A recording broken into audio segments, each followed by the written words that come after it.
maaso ge ne tuvunama maaso ge ne tweyala maaso ge ne tulabikako maaso ge nga tulina essuubi eddamu mu ddakiika entono ennyo tugenda kuyimusa amatendo gaffe eri Mukama era tukkiriza nti ekisaa kye n'obulungi bwe n'okubeerawo kwe kugenda kukkakkana eri obulamu bwaffe. Amiina, amen, haleluya. Katumutenda amakya ga leero.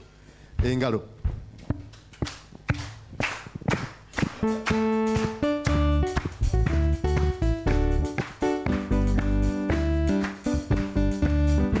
Njagala okulabako nga ffessiza ensanyufu kubanga tutenza Mukama akoze birungi byerere. Haleluya. Oh, tumutende, tumutende nga bukende, tumutende nga butuntu, tumutende nga buwungera. Oh, tumutende, tumutende nga bukende, tumutende nga butuntu, tumutende nga buwungera. atwagala, Yesu atwagala bukete, atwagala butuntu, Yesu atwagala buwungera. Ye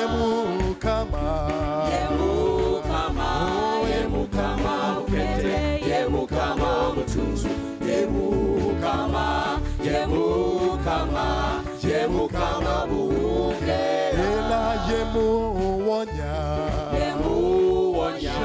Yemuwonya bukete, yemuwonya butuntu, yemuwonya buwungera. tumuyimbire, Tumuyimbire butuntu, tumuyimbire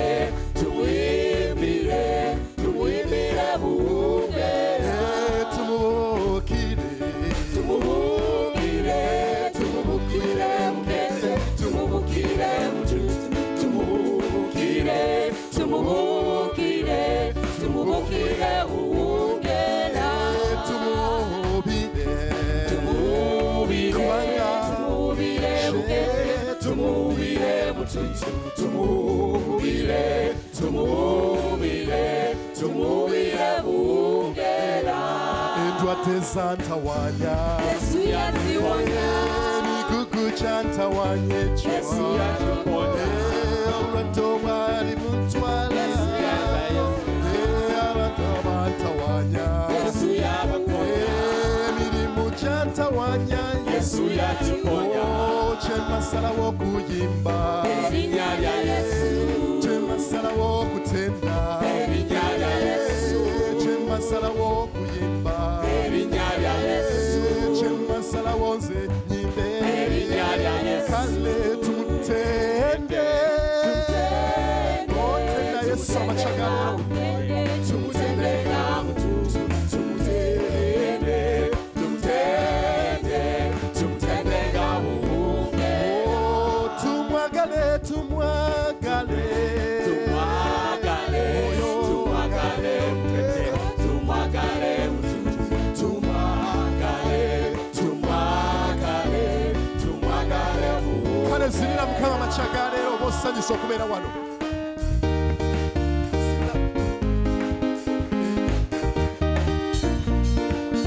Nsanyuse nnyo kubanga Yesu yandokola. Oli musanyufu kubanga oli wano mbalo ku lunaku lwa leero? Nsanyuse nnyo Yesu yandokola, nsanyuse nnyo. siraba ssanyu ku matama gaffe. Oli musanyufu, oli mulokole. Oli musanyufu kuba singa teyandokola. Haleluya, Yesu yandokola.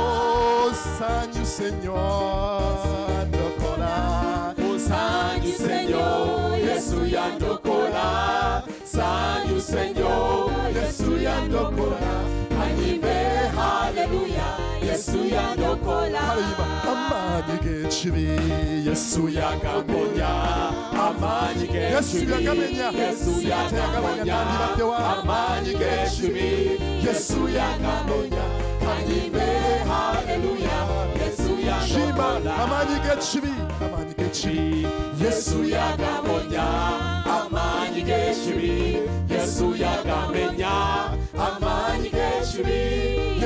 yakamenya kanyimbe haleluya Yesu yandokola Sanyuse Yesu yandokola Sanyuse Yesu yandokola Sanyuse Yesu yandokola kanyimbe haleluya Yesu yandokola Stani yansiba Yesu yatembe Stani yansiba Yesu yapetembe Stani yansiba naye Yesu yapetembe kanyimbe haleluya Yesu yandokola Sanyuse Yesu yandokola Sanyuse Yesu yandokola Sanyuse Yesu yandokola kanyimbe haleluya Yesu yandokola Tuyimba ngenda mukuru kurabakabaka ngenda mukuru kurabakabaka ngenda mukuru kurabakabaka kanyimbe haleluya Yesu yandokola ngenda mukuru kurabakabaka ngenda mukuru nawe kurabakabaka ngenda mukuru kurabakabaka kanyimbe haleluya Yesu yandokola Sanyuse Yesu yandokola Sanyuse Yesu yandokola Sanyuse Yesu yandokola kanyimbe haleluya Yesu yandokola Sanyuse Yesu yandokola Sanyuse Yesu yandokola Sanyuse Yesu yandokola kanyimbe haleluya Yesu yandokola Chitiba chitari Yesu kubanga jemulunje atuwate ebirungi bingi yebasiwe mukama olukuta kosa chitibwa chitari Yesu wachi kubanga jemulungi atuwate ebirungi bingi yebasiwe mukama shimba amanyi kateri Yesu kubanga jemulungi atuwate ebirungi bingi yebasiwe mukama oh etendo ligeri Yesu kubanga emulungi atuwate ebirungi bingi yebasiwe mukama shimba obuyinza bwonna buteri Yesu lwaki kubanga yemulungi atuwate ebirungi bingi yebasiwe mukama yebasiwe mukama tajulukuka yebasiwe mukama tajulukuka yebasiwe mukama tajulukuka yebasiwe mukama tajulukuka yebasiwe mukama olw'ekigambo kye yebasiwe mukama tajulukuka yebasiwe mukama tajulukuka yebasiwe mukama tajulukuka yebasiwe mukama omulungi ow'ekisa yebasiwe mukama tajulukuka n'okolaso byawonya byonna yebasiwe mukama tajulukuka muwulire yebasiwe mukama tajulukuka omwebase yebasiwe mukama omwebase tajulukuka muwulire omwebase yebasiwe kubanga mukama tajulukuka yebasiwe mukama tajulukuka yebasiwe mukama tajulukuka muwulire omusinire kubanga tajulukuka kabaka omuyisa wa byonna yatusobozeseza okutuuka mu kigo kino ne mu kiseera kino tumwesigira tumusinire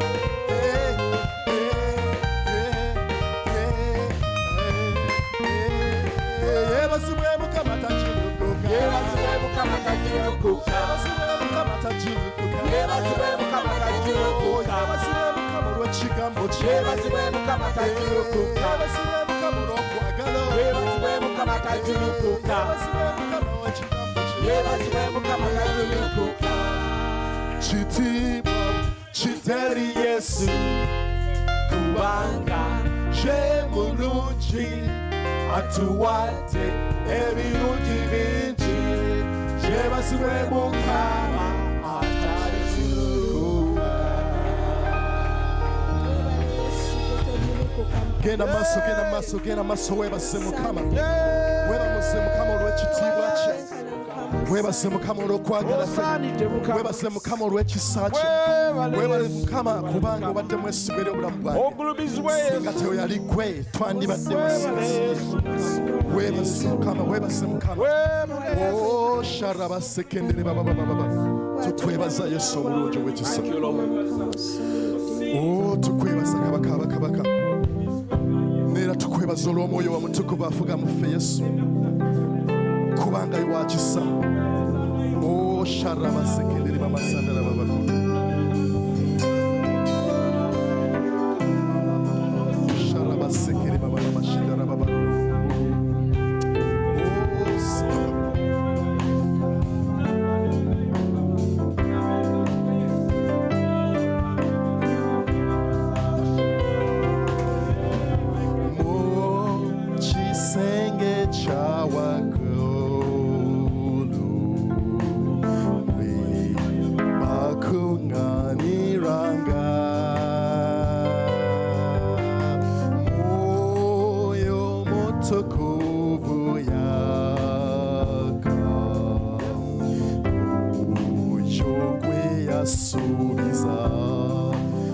Mukama tuwe omwoyo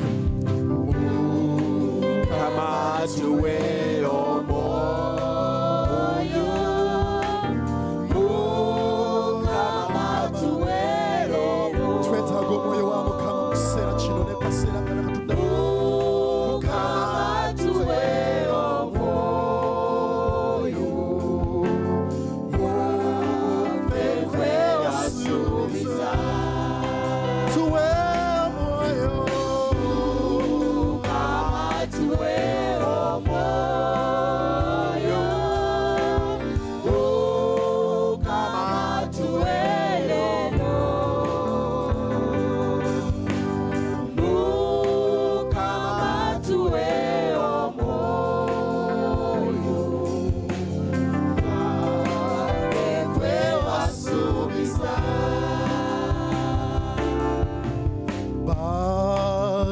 Jafe bachiwe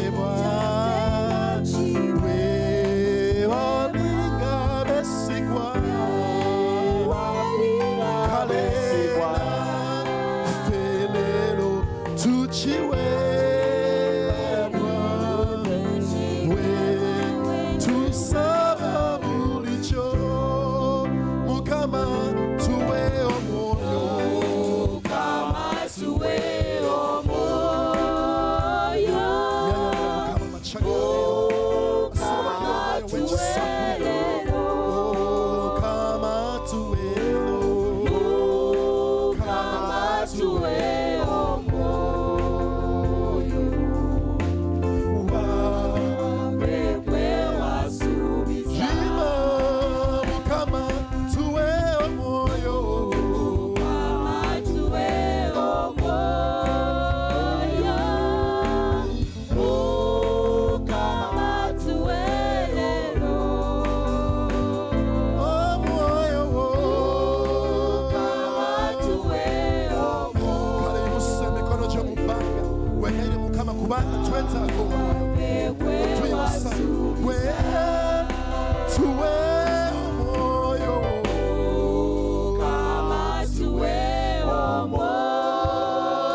Somulujo wechiti kubanga byonna wasobozesa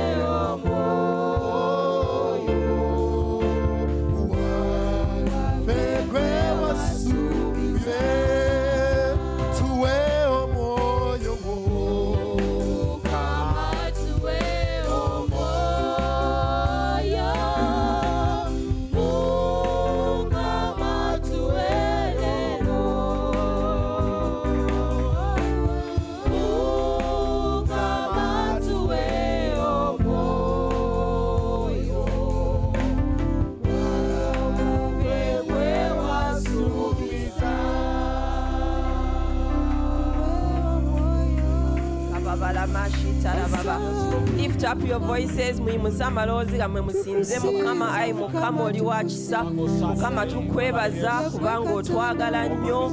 Oli wa ttendo, oli wa kitiibwa, oli muwonya.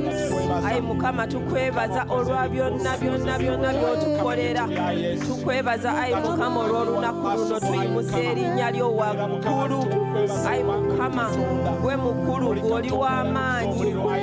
Rinkababala mashitara baba rabababara rababare makara babala mashitara baba rirababara kababara rababala mashitara baba ramama rakababara rababala mashetere baba rekebebera rababala mashitara baba ramama rakababara rababa rebebera rababala mashitara baba ribabara mama rakababara rababa rekebebera rababala mashitara baba ramama rakababara rababa rebebera rababala mashitara baba rirababala mashitara baba. Lift up your voices. Muyimusa amaloboozi gammwe musinze Mukama kubanga wa buyinza wa kitiibwa afuga amanyi byonna yabisobola.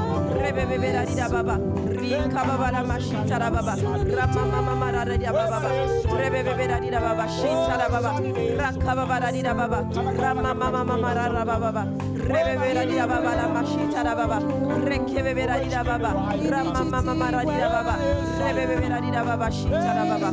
Father, we exalt you,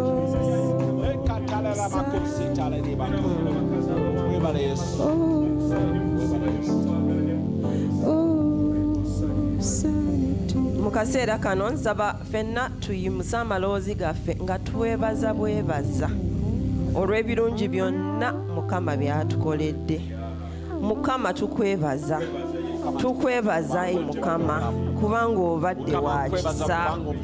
Mukama otusonyiwa ne bwe tusobya otusonyiwa n'otuzza gy'oli n'otukomyawo. Ayi Mukama otuluŋŋamya. Mukama tukwebaza kubanga otugabirira misana n'ekiro otulabirira. Emisana omusana weeguli, ekiro omwezi. Mukama tukwebaza kubanga otukuuma tutambula ne tudda eno ne tudda eri naye otukuuma buli lunaku n'otukuuma n'otakoowa. Mukama tukwebaza oli muwonya waffe. Tukwebaza ye Mukama. Tukwebaza olw'ekkanisa eno olw'abantu bonna booleze mu kitundu kino. Mukama tukwebaza. Ayi Mukama tukwebaza kubanga Mukama oli wa kitiibwa, oli wa ttendo.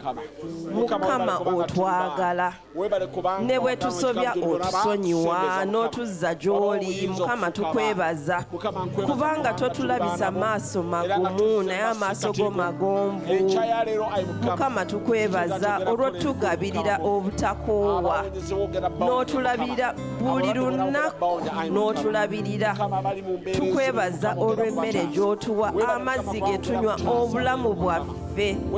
Tukwebaza ayi Mukama olwa famire zaffe, olw'ekkanisa eno gy'otuwadde Mukama tukwebaza, olw'ekitundu kino komambaga ky'otutaddemu Mukama tukwebaza.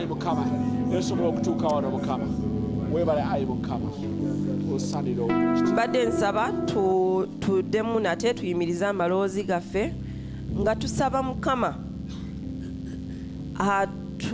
atuwa omwoyo omutukuvu omwaka guno.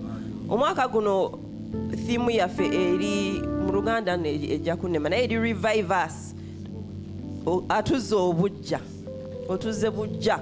Kati njagala tusabe Mukama atusaasire ffenna we tuli. Omanyi okutambula ne Mukama kiri gwe mwennyini. Nze mu ggulu sijja genda ne pasita, nja musangayo oba ajja kunsangayo, naye buli omu olina okulaba nti onyweza Mukama nga ggwe. Olina okunyweza Mukama nga ggwe Masi oba nga ggwe Niimu, n'omanya nti Mukama yono, kubanga kasita ogenda mu nsi ebizibu obisanga bw'omu. Abalala bayinza okukwatirako naye olina okumanya Mukama gwe nga ggwe. Kati nsaba tuyimuse amaloboozi gaffe tweweeyo omwaka guno okusembera Mukama gy'ali, kubanga agamba bw'osembera waali naye akola ki? Asembera w'oli. ayi Mukama tukwebaza kubanga bwe tusembera w'oli naffe osembera we tuli. Mukama tusaba otuwe omwoyo omutukuvu omwaka guno, otuze obujja ayi Mukama. Mukama tusaba otuwe ogwo omuliro obwagazi mu mitima gyaffe, obwagazi okusoma ekigambo, obwagazi okusaba, obwagazi okusiiba, obwagazi okugaba. Mukama tusaba otusembeze w'oli, otukwate tusobole okulaga omusana gwo, tubeere ekyokulabirako mu community ze tubeeramu, mu maka gaffe, mu bufumbo bwaffe. Ayi Mukama tusaba otuwe ogwo omuliro gwa Yesu, omuliro gw'omwoyo omutukuvu gwe tusaba olunaku olwaleero luno. Tukwebaza ayi Mukama. Tababaralira baba. Ayi Mukama tukwebaza nti bwe tusembera w'oli watuwa ekisuubizo nti naawe osembera we tuli. Mukama tusaba omwaka guno otuwe obwagazi mu mitima gyaffe munda, tuyoye okusaba n'okusoma ekigambo kyo, tubeere nga tusembera w'oli, twagala okumanya ayi Mukama, twagala okubeera bakwano bo ab'omunda. Mukama tusaba otuwe omwoyo omutukuvu tusobole okubeera omusana, tubeere ekyokulabirako mu maka gaffe, mu community mwe tubeera, mu office ze tukoleramu, mu bizinesi zaffe, mu bantu bonna be tusisinkana. Mukama, abantu basobole okulaba beegombe ekitulimu ekyo nga yeggwe mwennyini. Mukama, ne mu kiseera kino twongera okuyimusa saavisi eno. Tukwebaza ayi Mukama kubanga oli mu masekkati gaffe. Tukwebaza ayi Mukama kubanga bwe tuyimbye amaloozi ne gayimuka, naawe osse n'osobola okutulyowa emyoyo. Mukama tukwebaza era twongera okusaba obeere wamu naffe. Omuntu buli omu azze wano tusaba addeyo nga tali muntu y'omu, naye ng'addayo mu maanyi go. Mu linnya lya Yesu Kristo Mukama waffe, amiina. Amiina. Mukubire Mukama ngalo. Amiina. Kwaya tubebaza nnyo. Ennyimba zisinga kunyuma mu Luganda. Simanyi nze eri ebintu bibiri ebinnyumira mu Luganda: okuyimba n'okukubagana amazina ng'ozinira Yesu. Mu Luzungu biri awe, naye mu Luganda ekirala kye sisobola kukola mu Luzungu kwe kulagirira muntu ekifo. Era mubuuza omanyi Oluganda? Bw'aŋŋamba nti alumanyi nga ntandika wetawali kuba kkoona ng'atuuka. So Mukama tumwebaza. Tubaaniriza nnyo leero mu saavisi eno. Twagala okwaniriza abazze okusabira no gwe mulundi gwammwe ogusookedde ddala mu mwaka guno. Ani atatuukangako wano mu 2022? Awanika omukono. Anti Susan wuuyo. Anti Grace nawe tojjangako wano 2022? Mubakubire mu ngalo.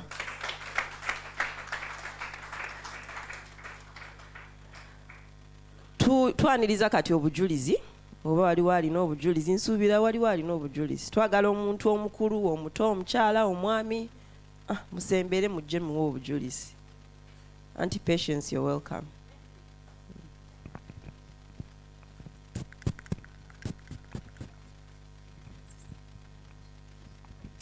Abooluganda Mukama yeebazibwe. Ansanyisa okubalaba, mwebale kujja. Nina obujulizi. Dokita atugambye nti guno omwaka 2022 tweyongere okutegeera Mukama. Kakati nina obujulizi bw'amaanyi. Desemba nga 12 twali tulina no meeting y'abakyala. Dokita tweyanzeege. Kubanga mu meeting muno era yali atuleeteddemu n'abasawo okutukebera. Naye before nga sinabagenda kunkebera. Eno ensonga nkulu nnyo era ngenda kuva no ku kituuti nga njagala kugibategeeza. ey'okubuuza omwoyo omutukuvu ey'okuketta mu nsi ey'omwoyo.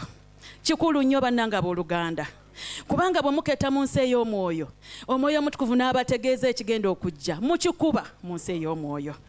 Kaakati nze okugenderera okunceekinga, omwoyo omutukuvu yali amaze okuntegeeza mu kirooto nga bantaddeko mashiini emirundi 3 ekebera mu nsi ey'omwoyo. Mubiwulira bane bino ebintu gye biri, ne bankebera emirundi 3 mu nsi ey'omwoyo nga banziza mabega. Bali babakebera ne babayisawo ne bayingira naye nga nze nkola ntya. Era omulundi ogwokusatu ono yali ankebera n'akwata kamashiini n'akatwalira omusumba. Omusumba n'ambuuza nti oli mulwadde? Konze nvudde ku kyaki nga mpulira omutwe gukola ki? Ebyo byonna nga biri mu nsi ey'omwoyo. Kaakati ate bwe nzija wano ne bampima pressure nga eri wagguluko nti esoma 144. Ne ngamba Mukama eyo sigendangayo. Era omusawo yaŋŋamba nti it is a bit what? High. Nenga nze nabeeranga mu 120s. Ne ya wansi nga eri bulungi. Naye olw'okuba nti ebiseera ebisinga buli lunaku nsaba Katonda nti omwoyo omutukuvu nkettera ebiri mu nsi ey'omwoyo. Kati nze wano mukumbuulira nti 144 a bit high nga omwoyo omutukuvu yakoze eki? Yambuulidde dda nentegera nti kino kye baŋŋambye nti pressure eri waggulu kya mwoyo. Sitaani akoze eki? Akireese akiyisiza mu nsi ey'omwoyo. Kati bannange abooluganda bwe tumala okuketta, nze kasita baŋŋamba wano nti 144 era ne ŋŋamba Miseno gomanyi ojjukira ekirooto kye naloose mu nsi ey'omwoyo nga bampimye nga bangoba. Kati kye kino. Kati Katonda bw'amala okulaga mu nsi ey'omwoyo, neetereza endowooza, nentereza ebigambo byange, Bayibuli nga bwe ngimanyi, amavivi ku ttaka. Nze natuka ekiseera nentandika okusanyalala, Dr. Sakubira simu. You can imagine in that short time omulabe Sitaani yali akireeseza maanyi. Kumbe kyali kyaki? Mwoyo. Waliwo endwadde ezitulumba abooluganda nga Sitaani akoze eki? Nga za mwoyo. Era kyenva mbagamba nti tuyige okubuuza. Tuyige okubuuza omwoyo omutukuvu, tuyige okuketta. Nakuba ekyeyo ekyo, nakikuba. The last time bwe nagenda okwekebeza nga pressure eri 128. Amiina. Dokita n'aŋŋamba pressure ye eri ki? Ne singa nali sikese mu nsi ey'omwoyo nendowooza nengitereeza ng'omwana wa Katonda, ebigambo byonna nembijjayo, amavivi ku ttaka, kyandinkubidde ddala. So nga Yesu bw'atugamba nti bannange mukette ate musabe. Musa bwe yali yatuma abakessi nga bagenda mu nsi ensuubize. So okuketta kirungi abooluganda. Bwe muketta mu nsi ey'omwoyo mubikubira wano, mubikubira ddala. So bwe bujulizi nti Sitaani yali ayimusa ate ng'ayimusiza mu maanyi ng'akireese spiritually. Okiraba? So waliwo ebirwadde ebitulumba naye nga Sitaani akoze eki? Nga yabireeta. Kale neebaza Katonda nti nakikuba era my pressure is no more. So mbasaba nga maliriza obujulizi muyige okukola ki? Okuketta. Muyige okubuuza omwoyo omutukuvu abooluganda. Ajja kubalaga Katonda waffe akola ki? Ayogera. Mukama yeebazibwe.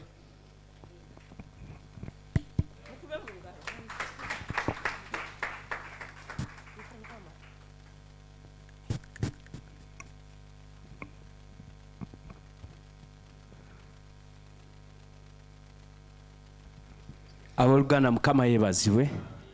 Mukama mulungi era ekiseera kyonna. Nze bamuyita Mugisha Robert. Guno mulundi gwange wakubiri okujja God's Fortress okuba nga tusaba ffenna.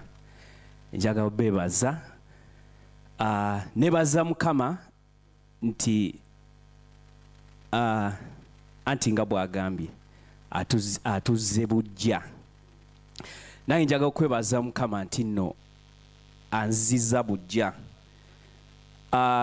Nviira Kasangati naye mu 2020 nava e Makerere ne tujja e Kasangati. Twali twakava mu mbaga omwezi ogwokubiri mu 2020 February. Ne tujja e Kasangati ne tutandika okukola ki? Okubeera awo. Ne nnoonyanga kyaki n'embula nga Katonda tannabakundaga kyaki oba kubeera nakwagala kyaki gy'ogenda okusabiramu.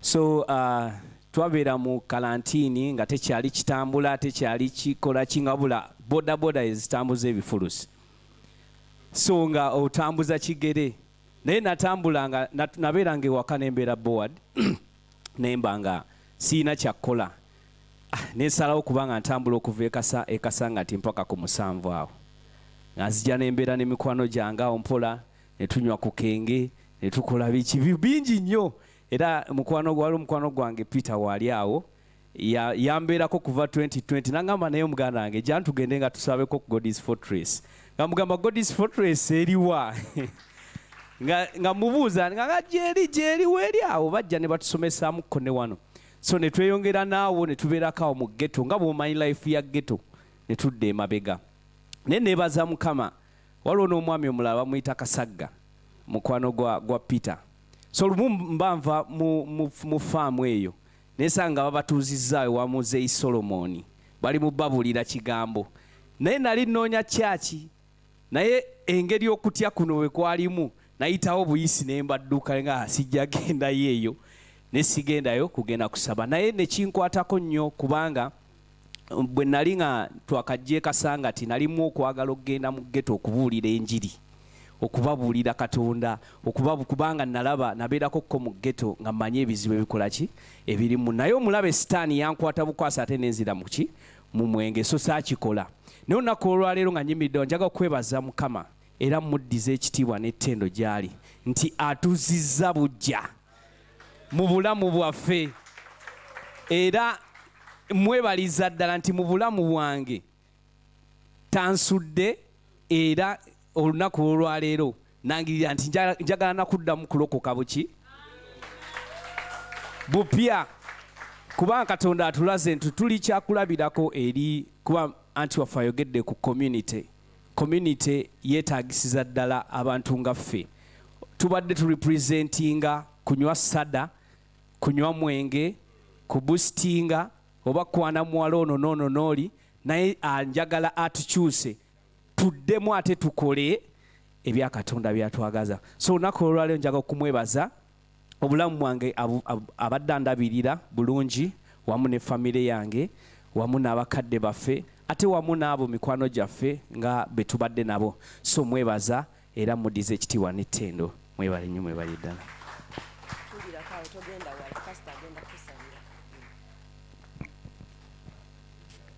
obujulizi bweddeyo teri mwana muto nze njagala kwebaza Mukama olw'obulamu gyo twagenze mu kuziika ne pasita naye twaziisa abantu babiri si omu mu famire emu naye okuziika kuli kwabadde kwa mulembe maama yafa on Thursday night maama yafa lwakuna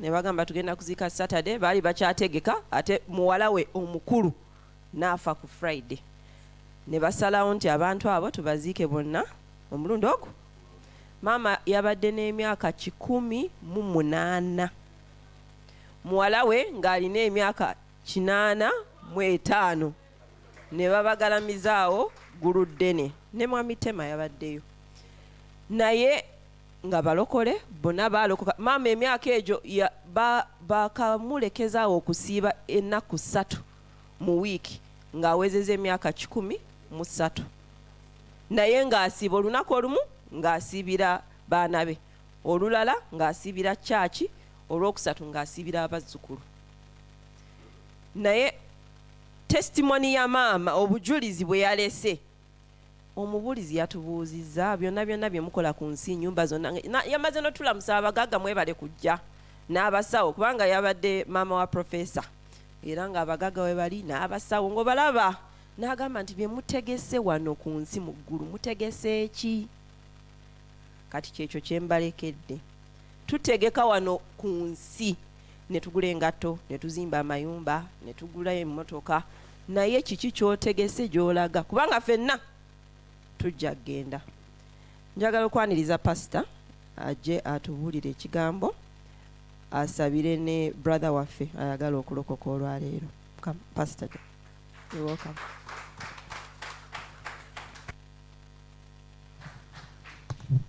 Tukute tendereza ye Yesu oli mwana gwandiga omusa bogunaziza nebaza omulokozi Yesu tukute tendereza ye Yesu oli mwana gwandiga omusa bogunaziza nebaza Yesu omulokozi Yesu tukute tendereza ye Yesu oli mwana gwandiga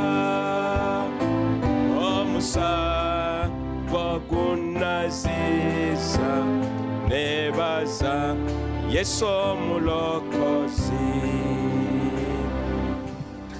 Jana tukusabira oluganda afune Kristo ng'omulokozi wo. Oluganda yaliwa jana tukuteka wanje eri omulala ayagala okulokoka obudde bwe bubwo jangwana eri omulala banange oyagala kulokoka teri kisinga Yesu teri kimusinga gye bali bannange. Kale mukyala Senoga jangu ne mwami Senoga jangu tukulembera oluganda mu Kristo ayatule Kristo ng'omulokozi we.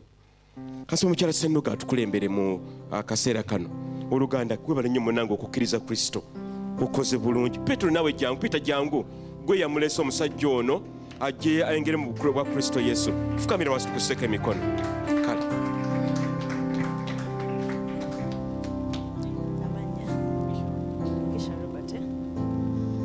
Kale nga tugenda okwatuza Mugisha Robert twagala okwebaza Mukama Katonda nti enjiri bwe twali mu evangelism ye egenda mu maaso. Bannange Katonda tumukubire mu ngalo. Yes, egenda mu maaso. So Mugisha Robert nga tugenda okwatuza obulokozi kye tusaba ng'oddamu si kyekyo.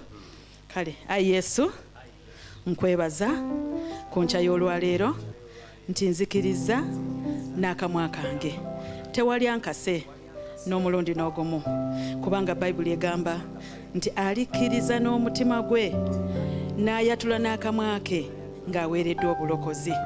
Kale okuva n'olwaleero nkukkiriza ayi Yesu ndokose nfuuse mwana wo. Ayi Yesu nkusaba onsaasire ebibi byange byonna era nkusaba nti okuva n'olwaleero onfuule ekitonde ekijja mu linnya erya Yesu. Ayi Omwoyo Omutukuvu gwatufuula ebitonde ebijja nga tumaze okulokoka.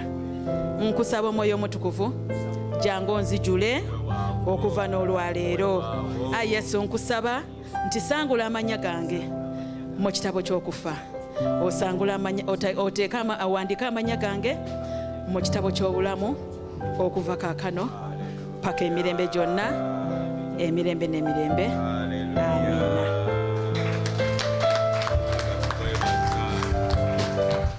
Era Mukama nga muganda waffe Mugisha amaze okwatula obulokozi tumuwayo mu mikono gyo oyambe Mukama muwa amaanyi atambule mu butuukirivu aleke Mukama kuddirira wadde okuddayo mu mwenge oba mu bibanda naye abeerenga mu kkanisa abeerenga mu kusinza akwagale ayi Yesu era akuweereze wamu n'omukyala we n'abaana be bakwagale paka lw'olidda Yesu. Era Mukama nsaba omusajja ono omukozese nga bw'okozesa Peter kwa Peter ye yamukwatako n'amulaga ekkubo eggolokofu.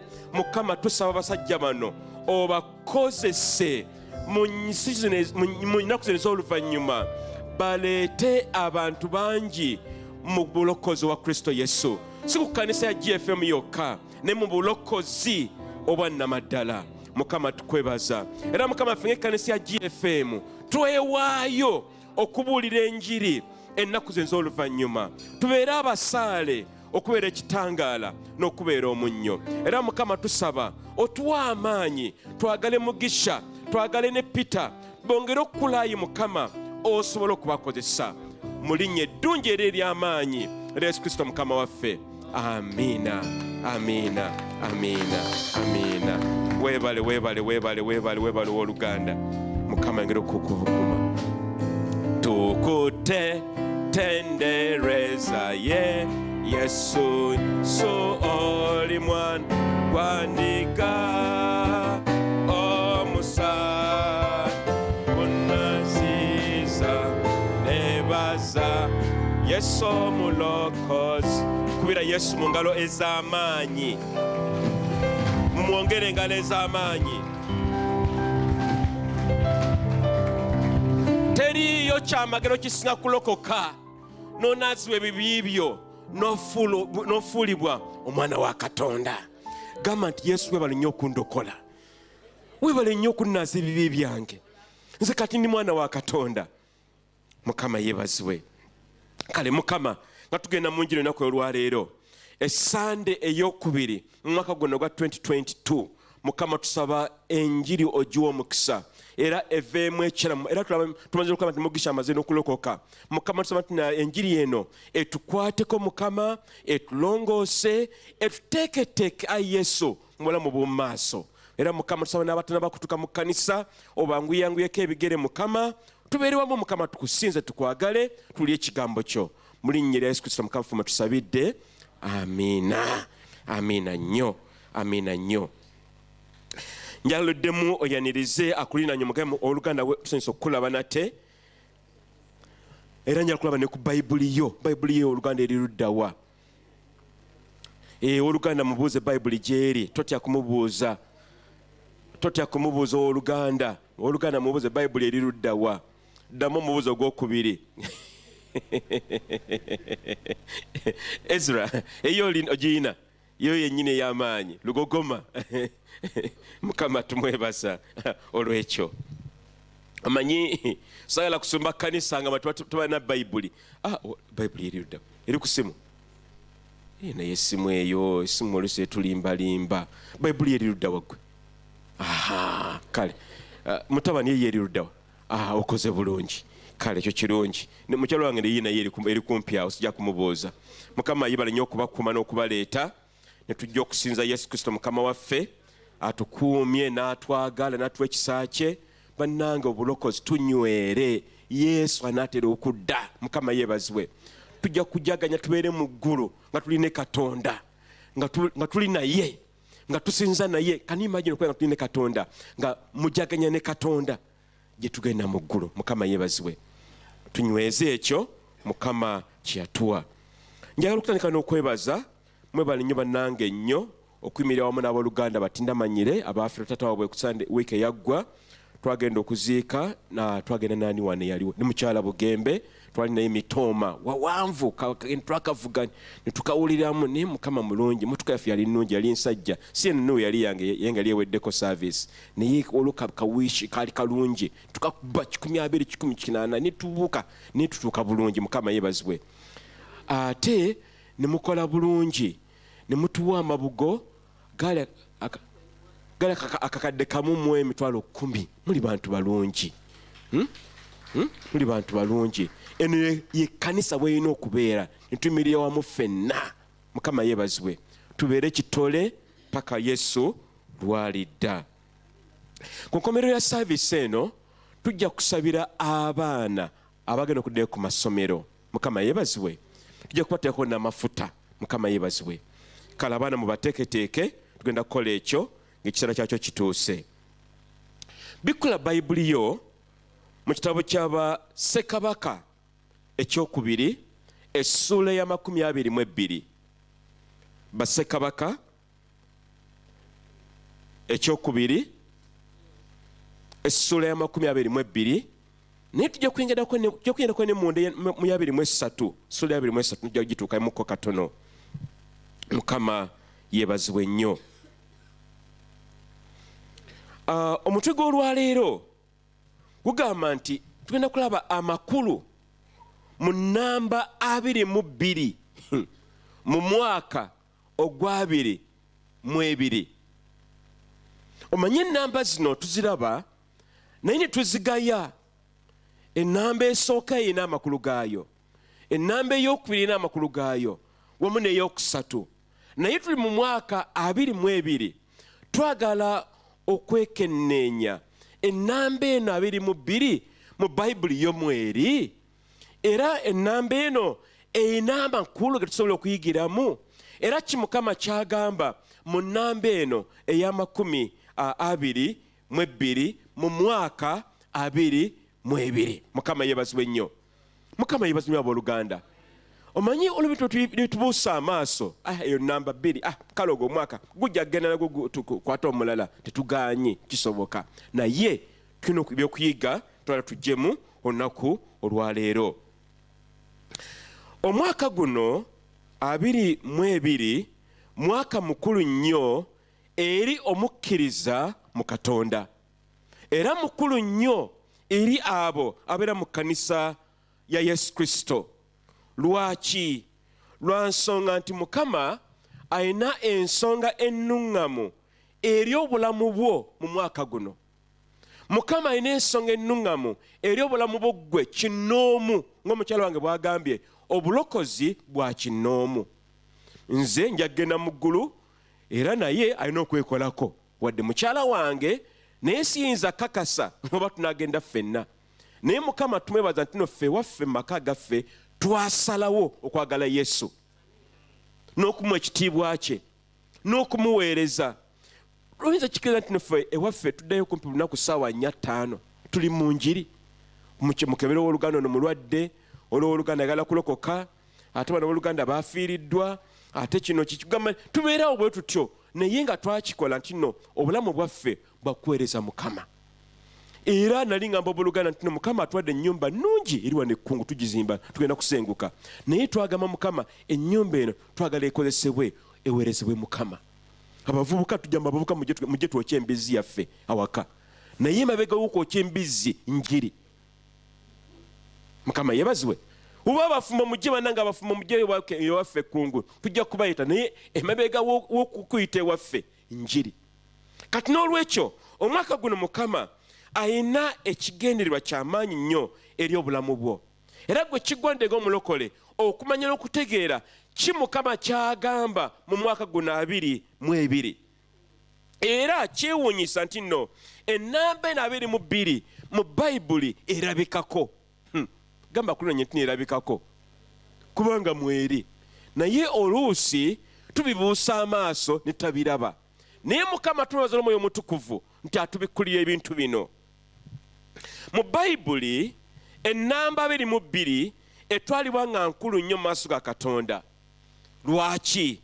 Yeroboamu kabaka eyasooka yafugira Isirayiri emyaka 22. Kiri mu bayibuli yo. Mukama yazimba ebintu 22 mu nnaku 6 zyatonda ebintu by'ensi eno. Bimeka byakola 22. Gwe mugamba nti nnamba eno eryawo yansobi obusobi Mukama ine ekigendererwa. Ennamba eno era tugiraba nti nno mu ndagaano enkadde erina ebitabo 22 bye byali bisoose.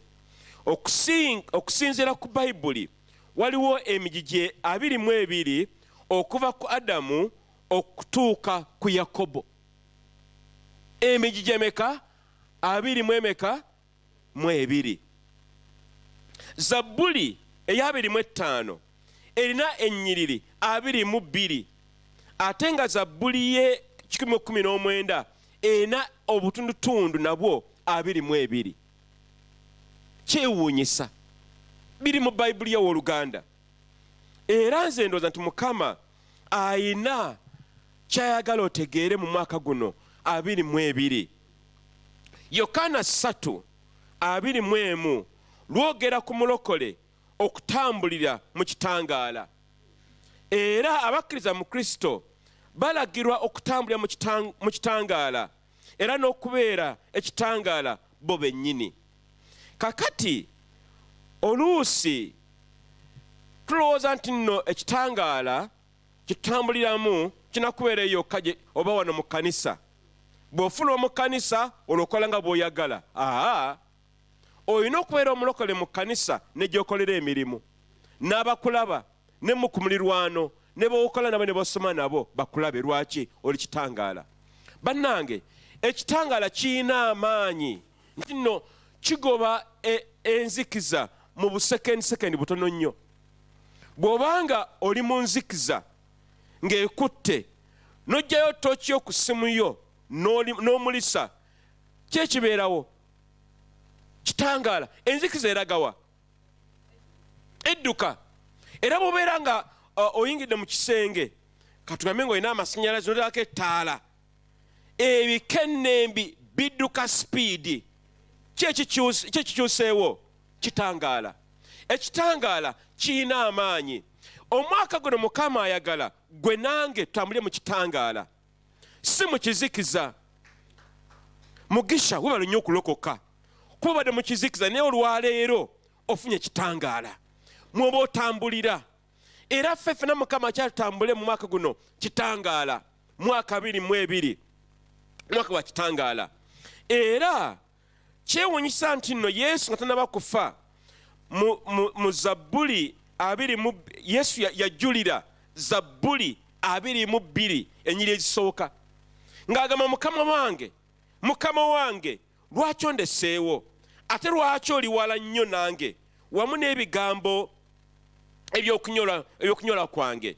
Yesu yajulira Zabbuli 22 mu bigambo ebyokufa. era nsonga lwaki omwaka 22 gulimu nnyo oluusi ku sayidi emu negative, kubeeramu nnyo okufa, naye nga bajuliza okufa kwa Yesu.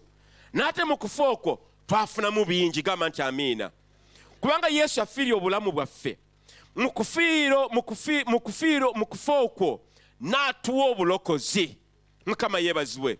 gwe nange twalokoka kubanga Yesu yafa naye n'azuukira. Mukama yeebazibwe nnyo. ennamba eno 22 ekkatizibwa nnyo mu kitabo kitugenda okusoma olwaleero, Bassekabaka ekyokubiri essuula 22. era njala ogulewo bayibuli yo tugenda kusoma essuula ezo.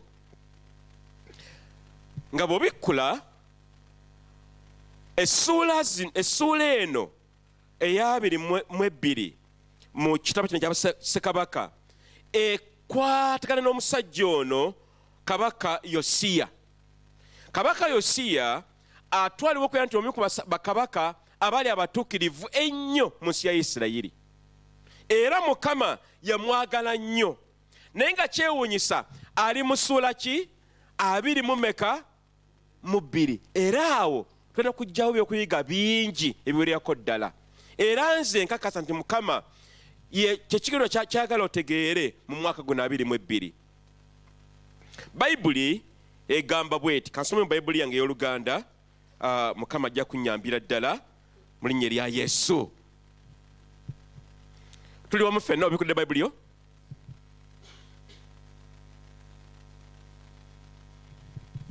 Yosiya yali yakamaze emyaka 8 bwe yatuula okufuga, n'afugira emyaka 31 mu Yerusaalemi. ne nnyina erinnya lye yali Yedida. N'akola ebyali mu maaso ga Mukama ebirungi, n'atambulira mu kkubo lyonna erya Dawudi jjajjaawe, n'atakyamira mu kkubo ogwa ddyo newankubadde ku gwa kkono. Bwe bujulizi bw'omusajja ono, yatambulira mu butuukirivu ng'atya Katonda, era Katonda n'amwagala newankubadde yali kabaka. Jjukira nti kabaka ebiseera ebisinga obungi bakola ebintu ebibi bingi olw'ekitiibwa kye baba nakyo. Ekyokulabirako, kabaka wa Swaziland afuna omukyala buli mwaka, kati aweza abakyala abatakka wansi bakyala 15, buli mwaka afuna omulala, naye mu ebyo agenda kufuna muki. Oluusi ne babba, naye kubanga ali kabaka tebajja mukwata, kubanga kabaka tomukwata, tomuwalampa. Mu Buganda bwe bagamba towalampa kabaka, wadde abbye tomuwalampa. Kati kabaka ono ye yasalawo okwagala Katonda.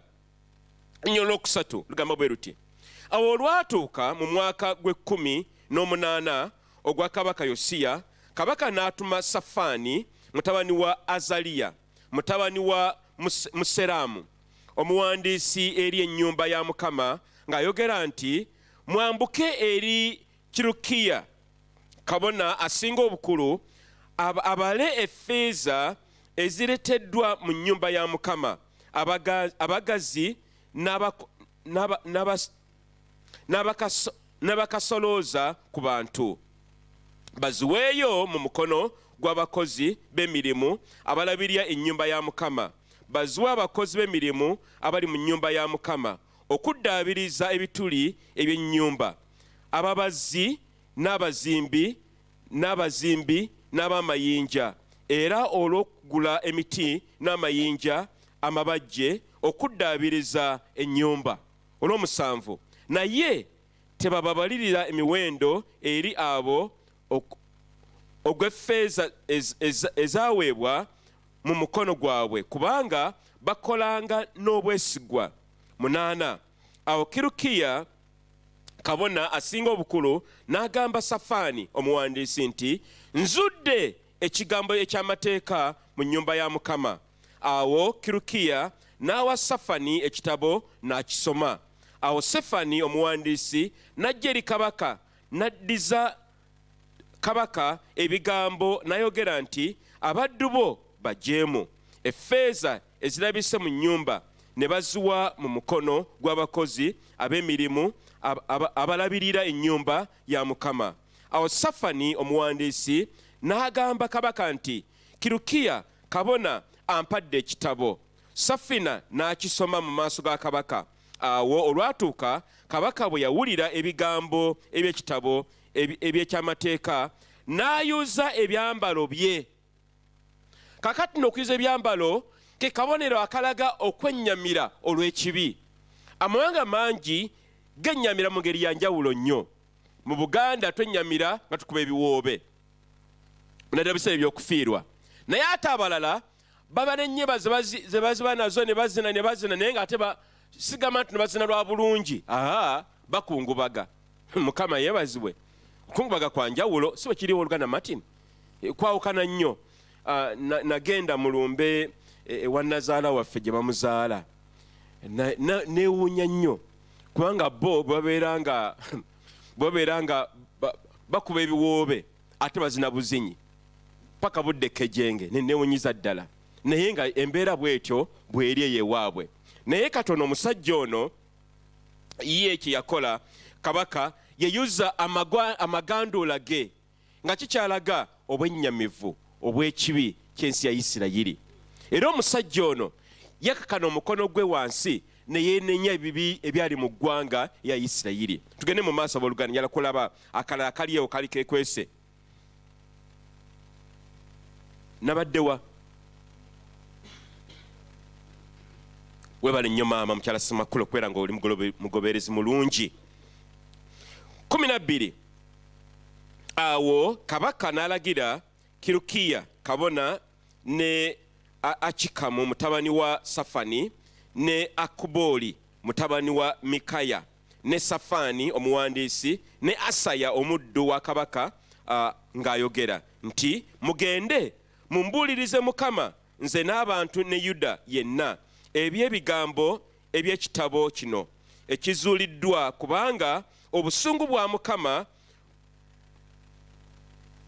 bubuusebuuse eri ffe bungi, kubanga bajjajjaffe tebaawulira bigambo bya kitabo kino okukola nga byonna bwe biri ebyawandiikibwa wano.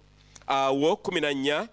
Kirukiya kabona ne Akimu ne Akuboli ne Safani ne Asaya ne bagenda eri ku ludda nabbi omukazi muka Salumu mutabani wa Tikuva mutabani wa Kalukasi omuwanika w'ebyambalo.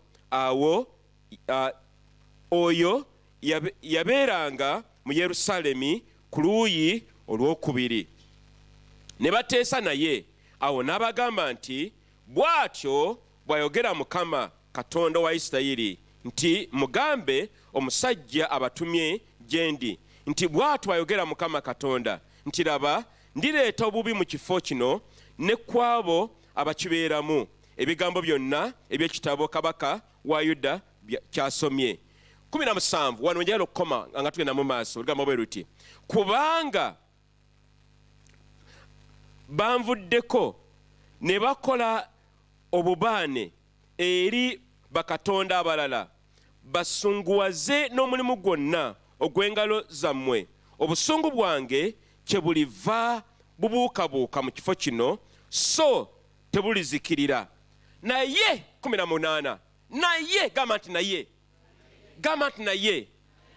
naye kabaka wa Yuda abatumye okubuuza Mukama bwe mutyo bwe muba mumugamba nti bw'atyo bw'ayogera Mukama Katonda wa Isirayiri nti olw'ebigambo by'owulidde kubanga omutima gwo gubadde mugonvu ne weetowaliza mu maaso ga Mukama bw'owulidde bye nayogera ku kifo kino era ne ku abo abakibeeramu nga balifuuka amatongo n'ekikolimo n'okuyuza ebyambalo byo n'okaaba amaziga mu maaso gange nange nkuwulidde bw'ayogera Mukama. Omusajja ono Yosaya yalagira n'awa ekiragiro baddaabirize yeekaalu ya Katonda. Awo gonna amaaso mugenda galaba. Bamala okulagira okuddaabiriza yeekaalu ya Katonda baba baddaabiriza yeekaalu ne bazuula ekitabo ky'amateeka.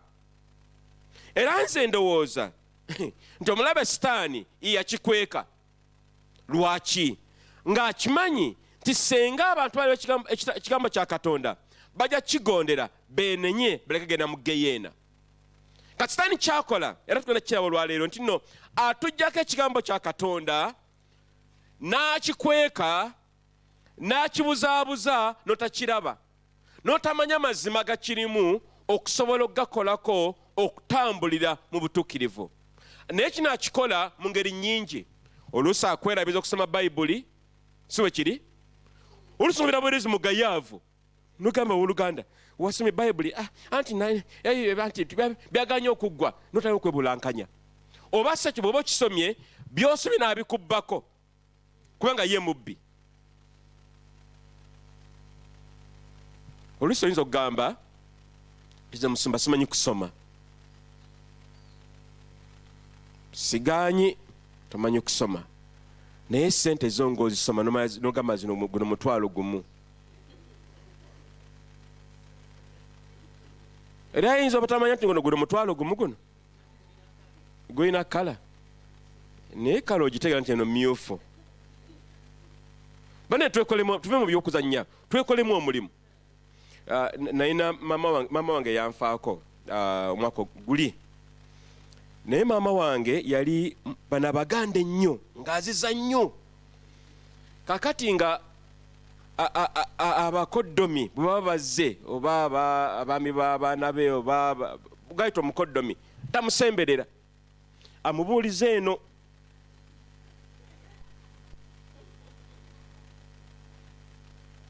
Nga ensonga gy'atuwa bya buwangwa ko ffe kale naye kavunamuko ajjayo sente zo asobola ozikwata.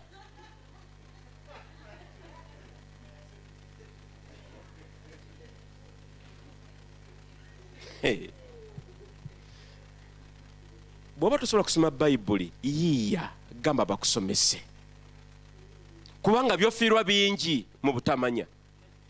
Toyinza kuda onogamba nze simanyi kusoma bannange mu nsaasire tujja kukusoma naye paka ddi. Jangu tukusomese Bayibuli. Gamba mwe mutukuvu akugulewo amaaso n'omutima gwo obe ng'osoma ekyawandiikibwa. Lwaki? Mwe muli amazima. Ekigambo kya Mukama tekiriggwaawo. Zino zonna zisomera masaawa, TV, motoka, biki, mbizi gye tulya biriggwaawo naye ekigambo kya Katonda tekiriggwaawo. Tukyeyunire bannange. Kaakati obudde butandise okuddukira ddala. Yatugyemu ebintu 5 bye tulaba mu ssomo lino olwaleero. Biki Mukama byagamba mu nnamba 22 mu mwaka 22. Biki bye tulabamu mu kitabo kino kitusomye olwaleero? Ekisooka okuddaabiriza yeekaalu ya Mukama. Ssaabasajja Yosiya yaddaabiriza yeekaalu ya Mukama. Mu kuddaabiriza yeekaalu ya Mukama mwe baasanga ekitabo eky'amateeka. Mbagambe nti mu lukujjukujju Sitaani yali yakweka kigambo kya Mukama, naye mu kuddaabiriza yeekaalu ekigambo kya Mukama ne kirabisibwa. Kikye ŋŋamba, ddaabiriza yeekaalu ya Mukama ojja kulaba ekigambo kye. Yeekaalu ye ggwe. Bayibuli egamba nti emibiri gyaffe ye yeekaalu ya Katonda, era mu Mwoyo Mutukuvu mwatuula. Gikolemu omulimu w'oluganda. Togiteekamu mwenge wadde sigala wadde amayirungi wadde enjaga. Togiteekamu bulimba, obukaawo, obwenzi. Ebeere nga ntukuvu. Bwe nebeera nga ntukuvu, ekigambo kya Mukama mu mwaka guno kijja kukuviirayo.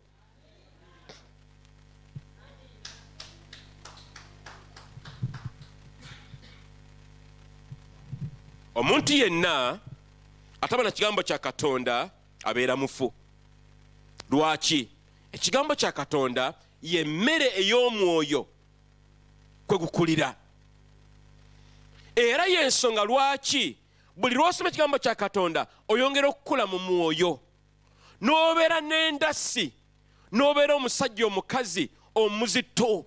Lwaki? Ekigambo kya Mukama kitudde mu ggwe. Kitugwanda oluganda omwaka guno okwewaayo okusoma Bayibuli.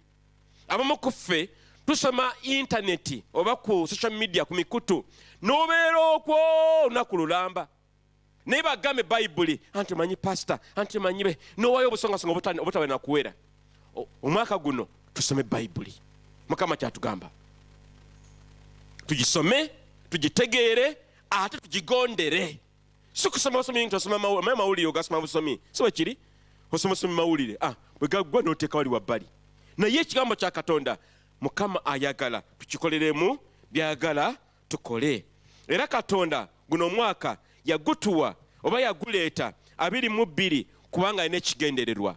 Tuddeyo mu yeekaalu tugitereeze bulungi, ate tusome ekigambo kya Katonda. Ekyokubiri, Kabaka Yosiya yazza obujja endagaano ne Katonda we.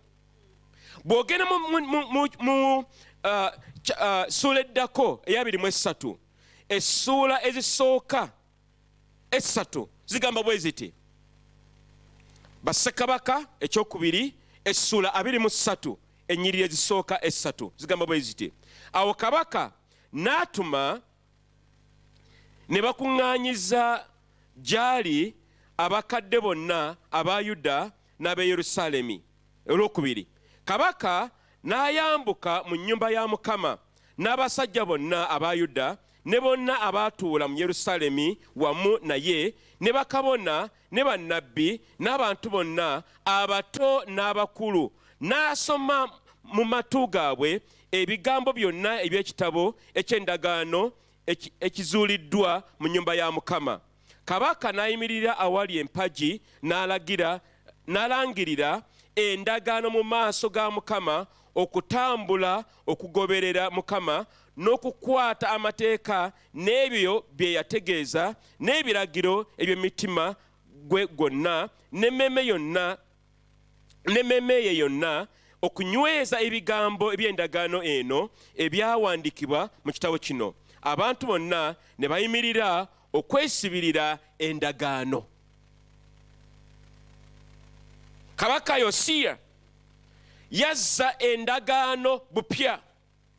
Omusomo gwaffe oba omutwe gwaffe omwaka guno kwezza bupya, revival.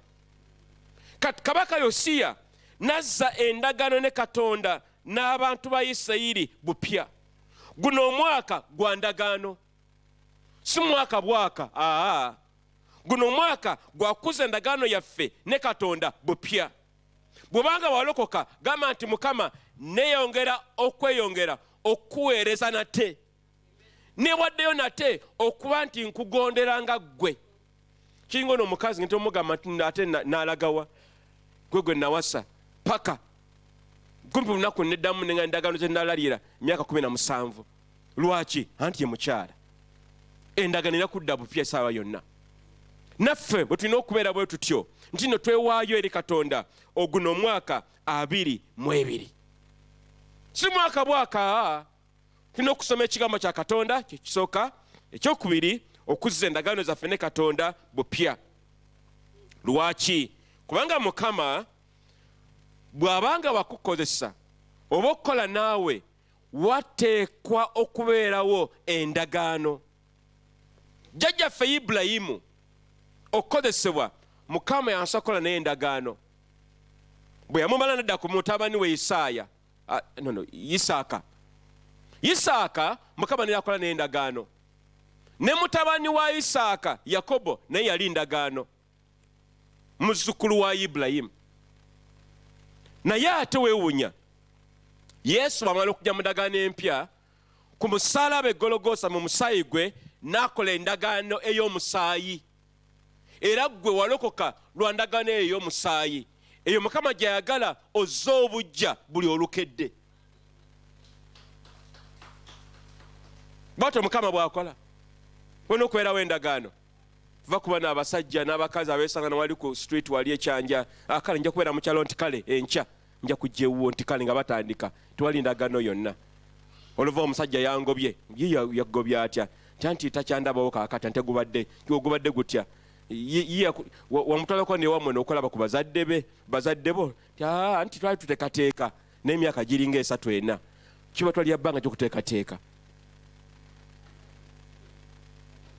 Wena okubeerawo endagaano.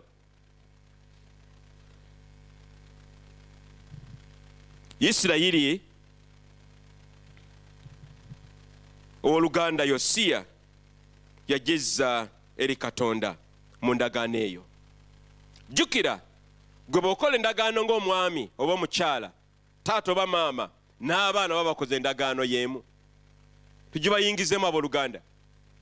Kubanga bw'oba tubayingidde endagaano ya Katonda bayingira ya Sitaani.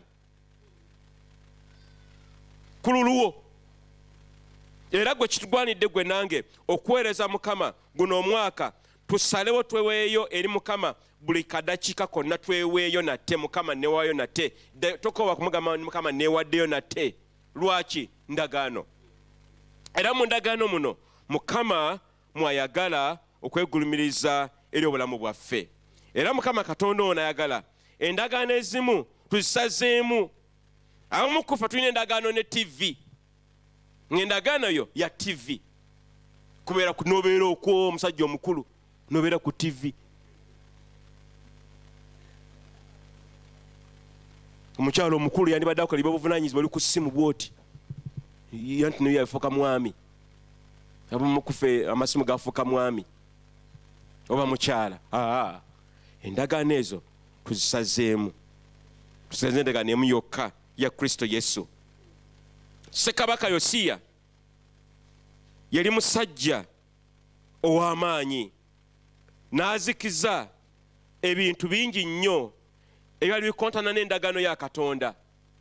Era Bayibuli egamba yamenyaamenya buli byoto byonna ebya Balaali. Yamenyaamenya buli kyoto kyonna. Byoto ki byolina okumenyaamenya guno omwaka? Bimenyeemenya owooluganda. Lwaki? Tunyweze endagaano ne Katonda. Gamba nti amiina. Ekyokusatu kyetulaba, Yosiya yamenyeka omutima olw'ekibi. Tukisomye bulungi nnyo mu ssuula 22 ennyiriri 10 ne 13. Omusajja yamenyekamenyeka n'ayuzaayuza buli kagoye konna konna okulaga okwennyamira olw'ekibi. Omwaka guno Mukama ayagala okukola ebyamagero mu bulamu bwaffe, naye tayinza kubikola nga tulina ebibi. Tusalewo tujje ku kibi, tukinaabe, tukiveeko. Abadde abba lekerawo okubba, abadde omwenzi lekerawo obwenzi, abadde omulimba va mu bulimba, abadde omugayaavu va mu bugayaavu. Weeyuze mu bibi byonna ebyo. Ennyukuta kyetegeeza eno, namba kyetegeeza 22. Menyeka omutima w'oluganda.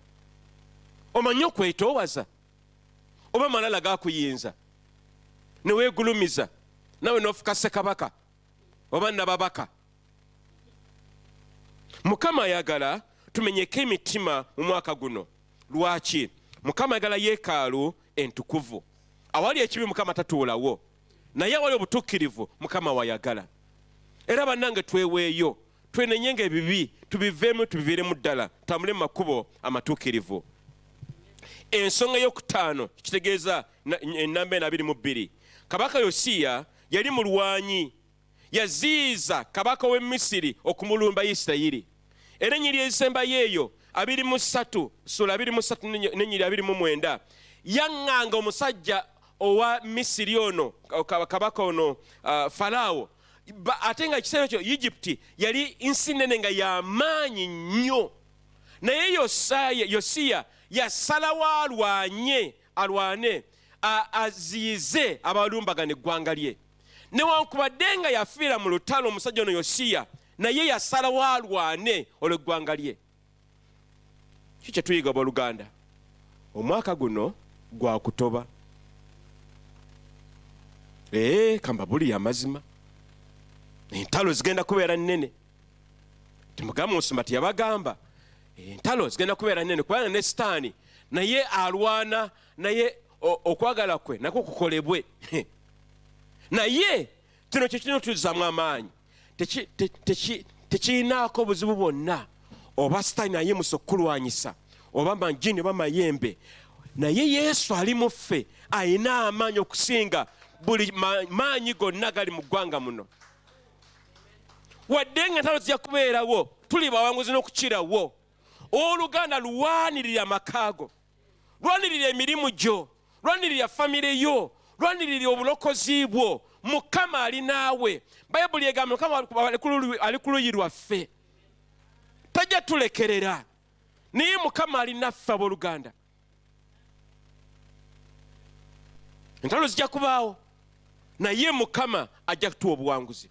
Totya kulwana ebyensimbi, ebyemirimu, eby'abaana okusoma, ebya bizinensi na buli kimu kyonna. Mukama ajja kulwana nga bwe yalwanyisa abasajja bano abali balumbye omusajja ono Yosiya. Bayibuli era egamba bweti, Isaaya 4:6, bw'ati bw'ayogera Mukama Katonda kabaka wa Isirayiri era omununuzi we, Mukama ow'eggye, nti nze ndi wa lubereberye era ndi wa nkomerero, so tewali Katonda wabula nze. Oyo Mukama yayogera. Kankyuddemu kisome bulungi. Bayibuli egambye Isaaya 4:6, bw'ati bw'ayogera Mukama kabaka wa Isirayiri era omununuzi waffe, Mukama ow'eggye, nti nze ndi wa lubereberye era ndi wa nkomerero, so tewali Katonda wabula nze. Mukama kyatugamba nti mu ntalo zonna ajja tuwa obuwanguzi. Era GFM mweteeketeeke okubeera abawanguzi abagenda okulwana. Mujjenga wano mu obujulizi obutawedde mu byenfuna zaffe, mu maka gaffe, mu baana baffe, mu byemirimu, mu buweereza, mu kubuulira enjiri n'ebiringa ebyo. Sawa yakulwana. Santu mulage sho naffe tulina Katonda ow'amaanyi. Omanyi olugano mu yali abuuza, naye lwaki Mukama yamala okuba Sitaani ate yamusindika ku nsi, n'atawanyanga eno ku nsi eno? Yendibadde amusindika eri ba mu Jupiter eyo, planeti ziri endala ziri eminyenyi ziri waggulu endala, n'amukasuka eyo. Omanyi lwaki Mukama yamuleta ku nsi kuno? Yali amaze omuwangula mu ggulu, n'amukasuka wano wansi wano, naawe omuwangule. Olinyinga ku mutwe gwe. Mukama kyatwagaza kuwangula Sitaani, tumuse wansi w'ebigere byaffe. Mukama yeebazibwe. Obudde butandise okudduka. Ekisembayo kye kino. Nga semagenda ku kisembayo. Mukama kino Mukama yakindaze. Nali nteekateeka obuweereza buno ennaku nga 2-3 mabega. Tino kabaka Yosiya yafiira mu lutalo. Naye Bayibuli egamba bweti, rather Mukama yabadde ngamba bwati nti mmwe temujja kufiira mu lutalo. Kubanga Yesu yamala okutufiirira olwedde. Ebiseera ebyo Yesu yatanaba kujja. Mukama yeebazibwe. Naye kati Yesu yajja yatufiirira. Kati ffe entalo ezaffe tetujja kuzifiiramu. Tujja kubeera abawanguzi n'okukirawo. gamba sijja kufiira mu lutalo, nja kuwangula mu mwaka guno 22. Bayibuli kyeva egamba Zabbuli 18:17 ndi sirifa naye naabeeranga mulamu era naabuliranga emirimu gya Mukama. Tetujja kufa, tujja kubeera balamu. Era Bayibuli egamba nti n'omusajja ono ye yafa naye ffe tetujja kufa. Lwaki? Mukama ali wamu naffe. Guno omwaka 22 yimuka owooluganda, oyimuke olwanyise omulabe sitaani kuba munene ali mu ggwe okusinga oyo ali mu nsi. Ekyokutaano kye kino ekyokuyiga mwaka guno 22. Kabaka Yosiya yatendeka mutabani we Eriyakimu okubeera kabaka wa Isirayiri. Yamugunjula namukolamu omulimu. Bw'amala okufa Yosiya, ani gwe bakwatanga okuteeka ku bukulembeze? Mutabani we. Lwaki? Yali amutendese bulungi nga omwana ono asobola okufuga eggwanga wadde nga yali muto. Yali mutendeke. Ndowooza yali amuyigiriza ne Bayibuli. Osanga yamuyigiriza n'okulwana. Osanga yagenda mu ttendekero gye balwanira. N'amuyigiriza obufuzi, ofuga otya eggwanga. Kati omusajja ono bw'afa wadde nga kyali mbagirawo, omutabani we yali mweteefuteefu okutwala obuvunaanyizibwa obwo. Bayibuli egamba bw'eti. Njala kusoma ennyiriri zino ziri mu engero 9, olunyiriri olw'omwenda. Engero 9, olunyiriri olw'omwenda lugamba bwe luti. Lugamba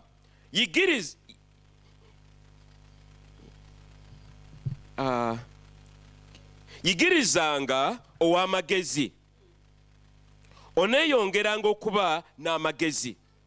Yigirizanga omutuukirivu, oneeyongeranga okuyita. Omwaka guno abooluganda kutendeka baana baffe, okubawagala, okubayigiriza okusaba, okubatendeka mu butuukirivu, okubayigiriza emirimu egy'okukola awaka.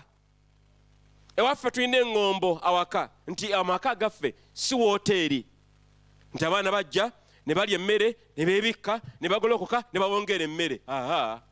Ewaffe si wooteeri, balina okukola emirimu. Abaana baffe tubatendeke, tubawagale, tubateeketeeke nga kabaka Yosiya naye bwe yakola. N'atendeka omwana we nti amala okufa, mutabani we yali mweteefuteefu okuyimukira wamu okutwala obuvunaanyizibwa. Tendeka abaana bo. Abaana bo bateekemu obudde. Abaana bo basabire owooluganda. Abaana bo basiibire.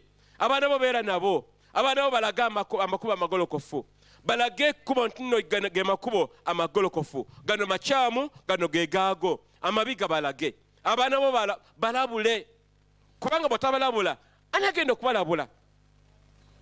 Kabaka Yosiya yalabula mutabani we, era mutabani we ono n'abeera omusajja ow'amaanyi. Guno omwaka gwa kukuza abaana baffe mu kutya Katonda. Era twala okwewaayo olunaku olwaleero, abaana baffe abaddeyo ku masomero tubaseeka amafuta. Tubaseeka amafuta bagendeyo ku masomero nga twaddeko emikono gyaffe. Tubasabire Mukama yongere okubakuuma n'okubaagala. Era nze ndowooza nti Mukama ayagala guno omwaka wadde nga amasomero gabadde nga masibe, naye kati nga abaana bagenda okuddayo ku masomero bagende nga bagumu, bagende nga balina amafuta. Ate amafuta go gatwawula okuva ku balala bonna. Amafuta gabeeranga ekitangalo batabaaza eyaka mu byenyi byabwe. Buli obatambulira babeera mu kitangala, si mu kizikiza. Mukama yeebazibwe. Twala kusabira abaana baffe bagende mu masomero, obwongo buddemu butoole. Kuba babadde waka emyaka 10, myaka 2 nga obwongo butandise okukwata ng'ebitoli. Amafuta ga Mukama bwe gatandika okwokya nga gasaanuuka, gamba nti amiina. Obwongo bwesere basobole okusoma ebitabo byabwe, babeere nga bagenda kukola bulungi, si kugwa bibuuzo. Bagende mu maaso wadde nga obudde bwabaddeko. Mukama yeebazibwe. Kale bampa amafuta ago mugandeetere wano, nabadde nsabye oluganda Pesha nyambeko.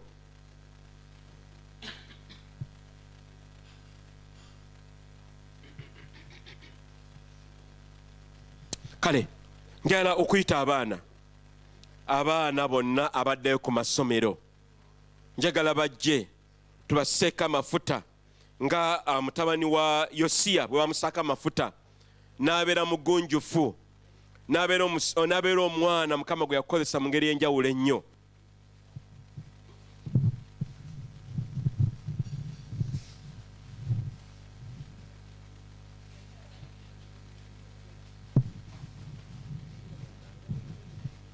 Bw'obanga oli muzadde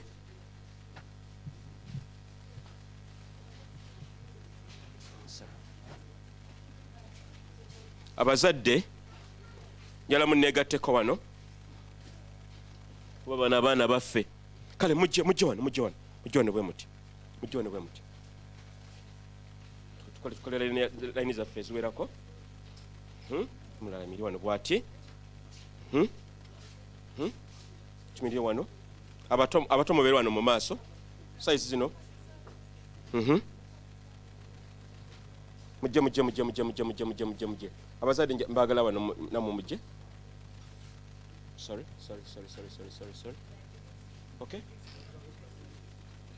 Okay, let's do another line.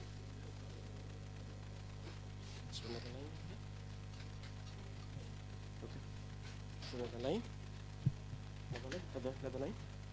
Abazadde. Okay. Badde wali maaso.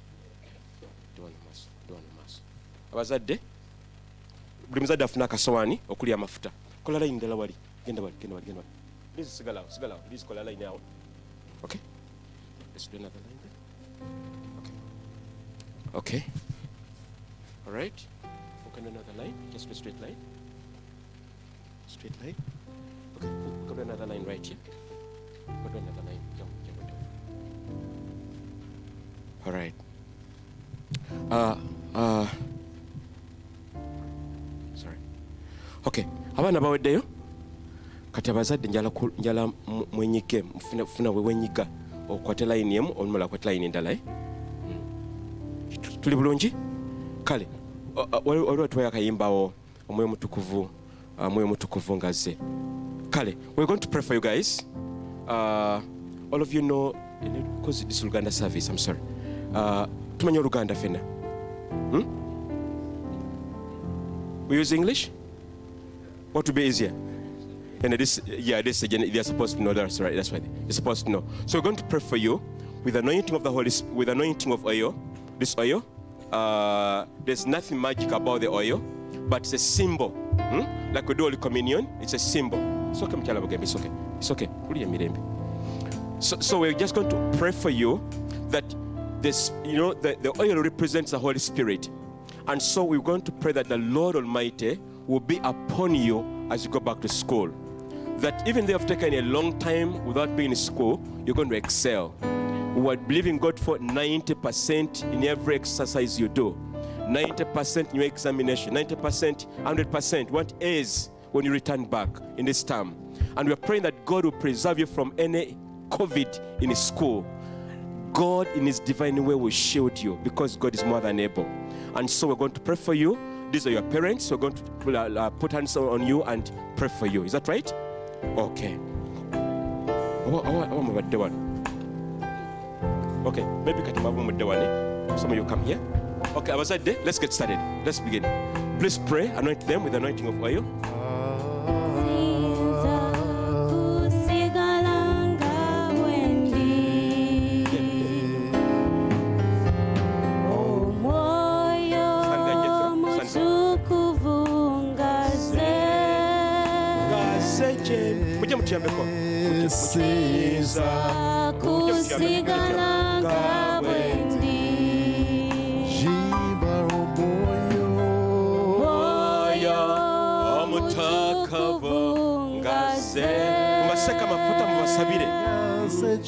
Close your eyes, guys, as we pray for you. Close your eyes unto the Lord as we pray for you.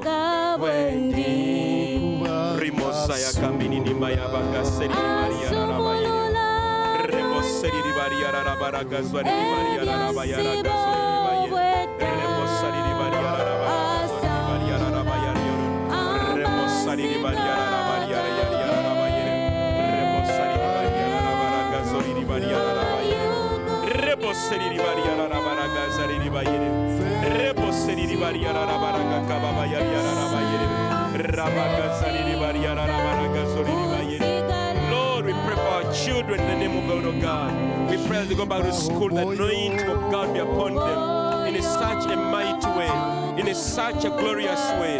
We pray that God will show them, oh God, as they go back to school, we dedicate them, we put them apart, Lord our God, from any wickedness, Lord our God, from every powers of darkness, my Father. We anoint our children, the boys and the girls, oh God. Use them, Lord our God. Lord, we pray for our children, the girls, the boys, oh Father, that they will excel, Lord God, in the academy and the academics, my Father. Use them, Lord our God. Oh, Lord, we pray, oh God, the Lord, his daughters and sons, oh God, you will use them, Lord. We pray that, God, the power of God will be upon them, Lord God, all the days of their lives, my Father. Use them, Lord our God. Oh, Ramagazwaga.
Let's everybody close your eyes.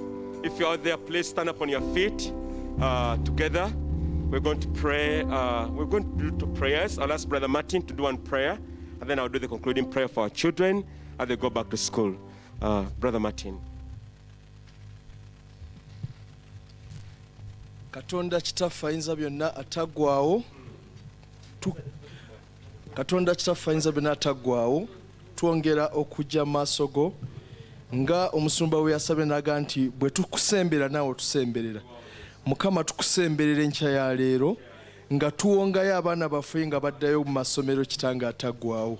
Gwe Katonda eyawa Kabaka Sulemaani amagezi n'omwawula n'abeera mugezi okusinga abantu bonna ab'omulembe gwe nakati nga akyalowoozebwa n'okumanyibwa nti yasukkuluma. Mukama gwe yamufukako amafuta ago kitanga ataggwaawo. Eri gwe gye tuddukira nga tuwongayo abaana bano Mukama. Oba iwe kama nga bwe bayawuddwa n'amafuta gano Mukama. Baawule ku baana abalala bonna Mukama. Babeere abaana ab'empisa. babeere abaana abatya Katonda, babeere abaana abasukkuluma mu buli kye bakola Mukama, babeere abaana abakiikirira obwakabaka bwa Katonda mu masomero wonna gye bagenda okusomera Kitange ataggwaawo. Mukama obawe omwoyo omukulu, omwoyo ayi Katonda ayawula ekibi ku kirungi Mukama, omwoyo kulembera ayi Katonda mu bulungi ayi Katonda ataggwaawo. Kitange obawe omwoyo w'amagezi ayi Mukama, ozukuse obwongo bwabwe Kitange ataggwaawo mu lockdown gye babaddemu ayi Katonda. Kitange ataggwaawo omwoyo oyo abasukkulumye ayi Katonda, nga wadde babadde nga bali mu lockdown Mukama, bwe baddayo omwoyo ayanguya Mukama abanguyize ayi Katonda, subjects ezibadde enzibu ayi Mukama, bwe baddayo Kitange ataggwaawo olw'omwoyo wo ayi Mukama, babeere nga basukkuluma ayi Katonda olw'ekisa kyo ayi Mukama. Kitange ataggwaawo tukwebaza kubanga oli mwesigwa Mukama. Wagaa nti tusabe tuliweebwa, tunoonye tuliraba, tweyanjule tuligulirwawo. Mukama tubanjudde bano mu maaso go ayi Mukama, era tumanyi nti ogenda kukola, era tugenda kufuna obujulizi obulamu. Mu linnya lya Yesu Kristo tusabye, amiina.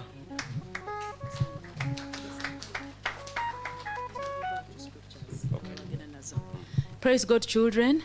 I always give my children a package of scriptures, and one of the scripture is John 14:26. John 14:26.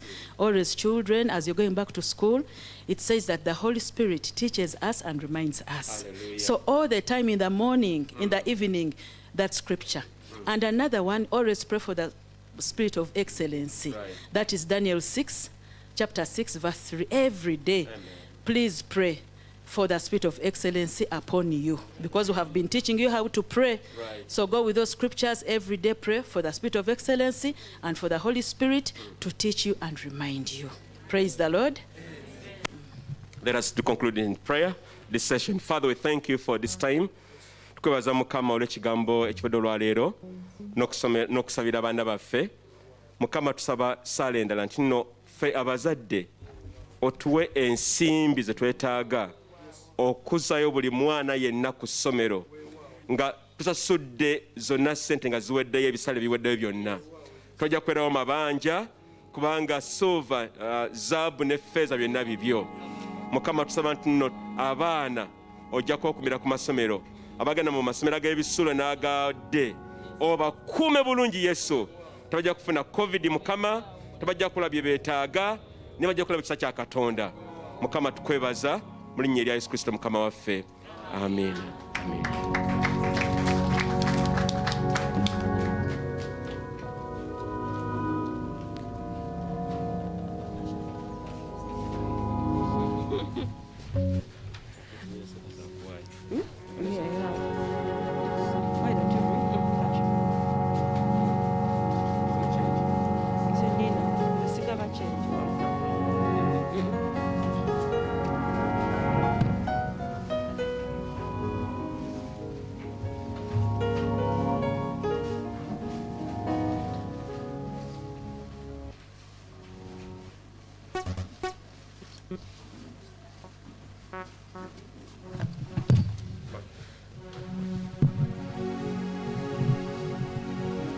Kama ebazibwe nga tugenda okuwaayo, nja kusaba abakebezi bayise obusawo bwaffe. Obusawo buli bubiri, aka blue ka kiweebwayo, then kuliko aka papo ka kuzimba buubo. Era okugezaako okulokola obudde, ngenda kuba nga nsoma announcements, ebirango ebya wiiki nga bwe tuwaayo. Abakebezi tubalindiridde.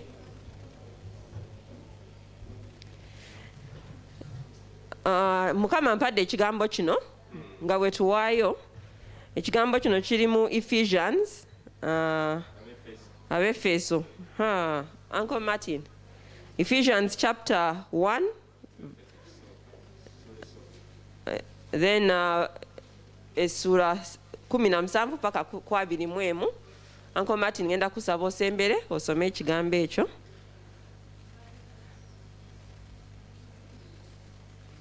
bwe muba muwaayo abalina obubaasa tubadde tubasaba muteekeko ennamba zammwe tusobole okubategeeza nti sente twazifunye era n'okubeebaza. Tuddamu nate okwebaza chachi yonna abayimiridde ne famire y'abatindamanyire wiiki eno, abaabasabidde, abaatuweereza amabugo, abaabakyalidde ewaka n'abaagenze mu kuziika.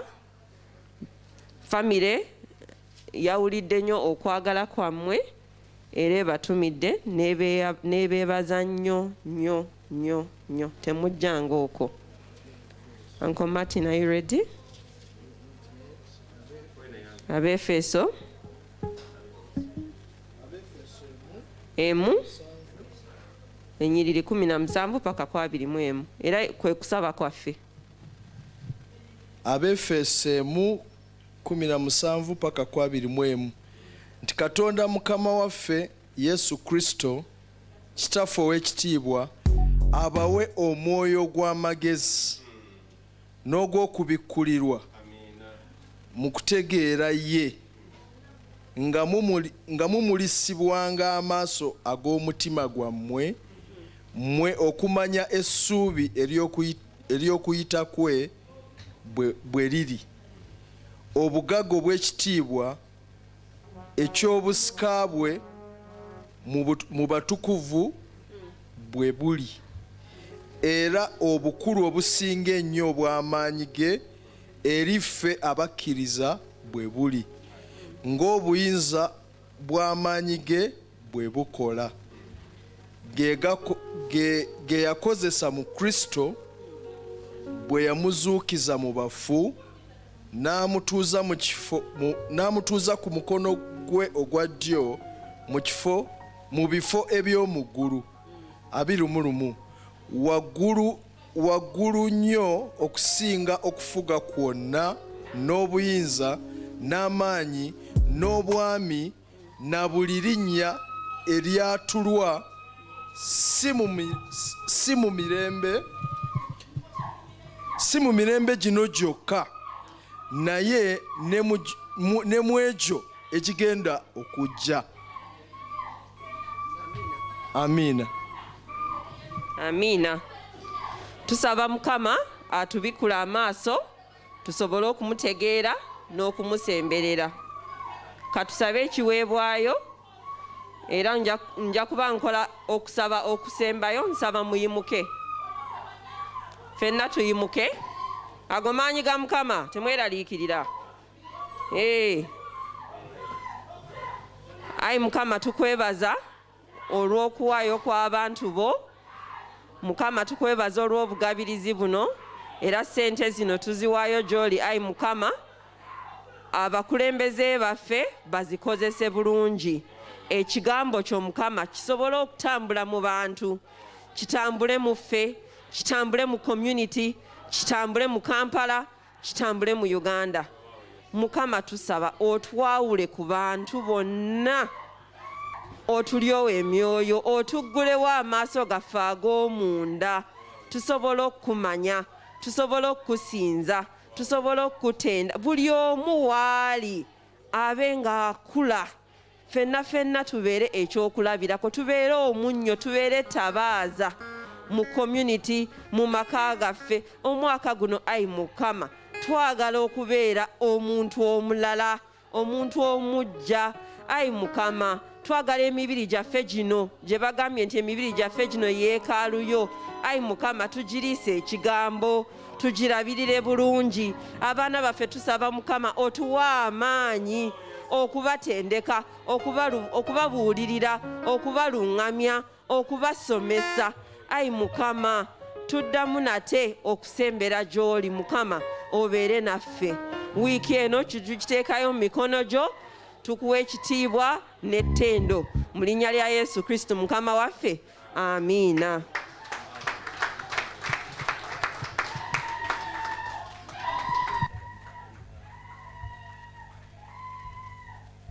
Ekisa kya Mukama waffe Yesu Kristo n'okwagala kwa Katonda n'okussa ekimu kw'Omwoyo Omutukuvu bibeere naffe ffenna n'abooluganda bonna emirembe egitaggwaawo amiina mwebale nnyo mwebalire ddala